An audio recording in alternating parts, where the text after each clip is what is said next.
So I have an update regarding the NCAA Division III Softball World Series, the Women's College World Series here. I have an update regarding that. So this is the championship finals for Division III softball. Game 1 was played Tuesday at noon Eastern, 11 a.m. Central. However, Game 2 is supposed to be played at 4 Eastern and 6:30 Eastern, 3 and 5:30 Eastern or Central Time. It was played at Illinois Wesleyan. However, due to rain, it has moved.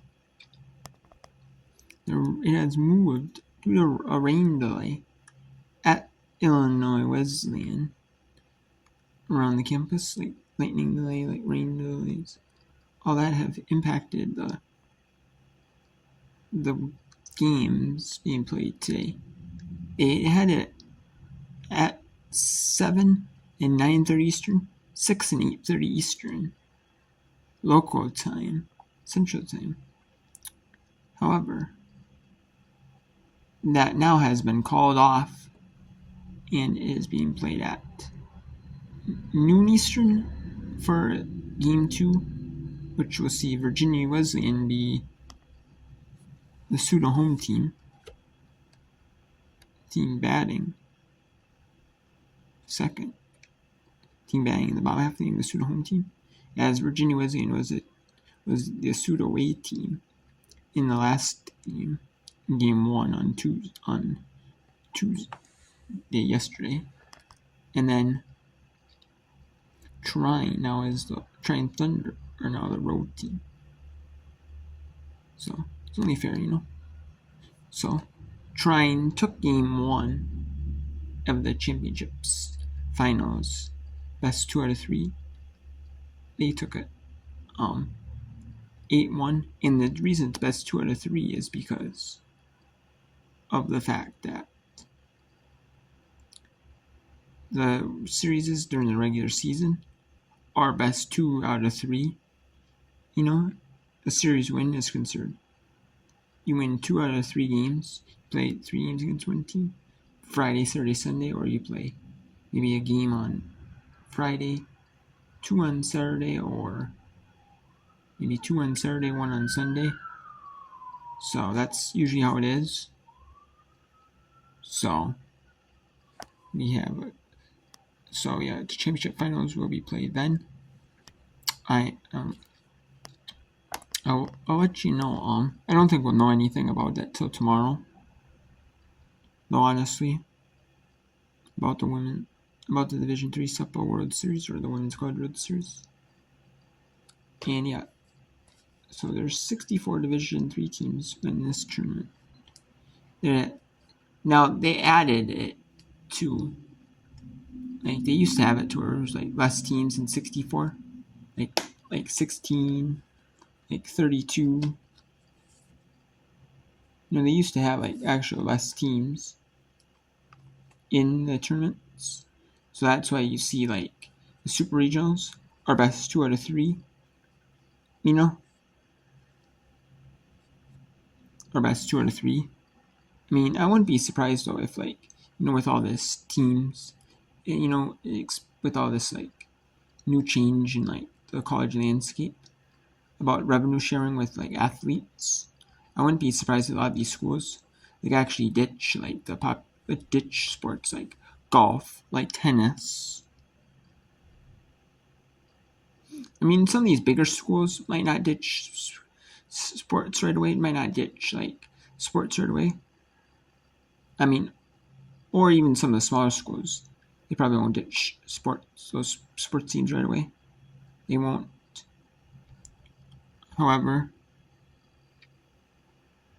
I bet you'll see a lot of these schools, like the smaller Division I schools, they might move down to Division II actually. Keep all the sports, but move down to Division II. Or if they want to stay at Division I level, they might Like there's some schools that ditched down from Division 1 to Division 3. There was one that did recently for like next season. And then there's some schools that will move down from like Division 1 to Division 2. I could see that happening.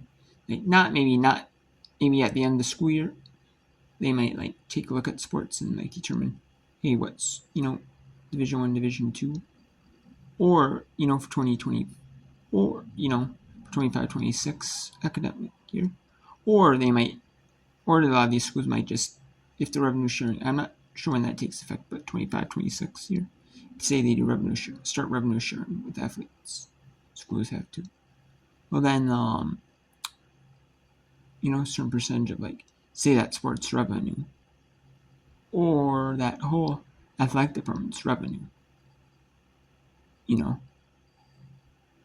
It might be more depending on the sport, but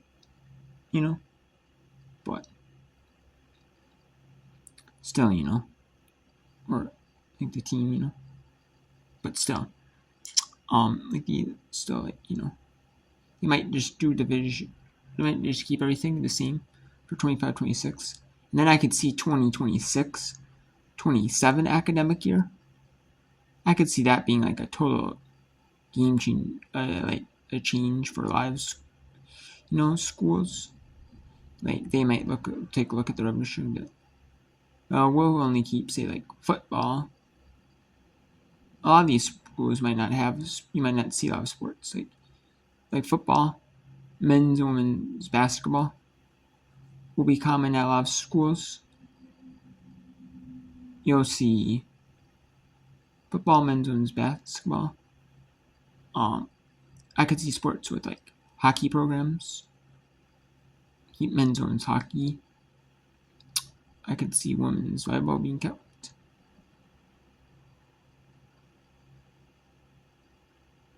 And then some schools have like eliminated like golf programs, like tennis programs, And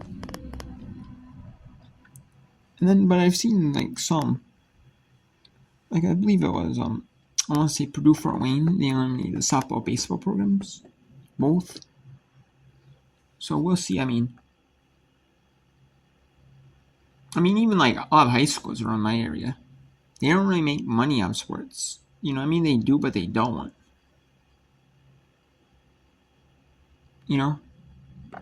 It's not like a professional sports league where,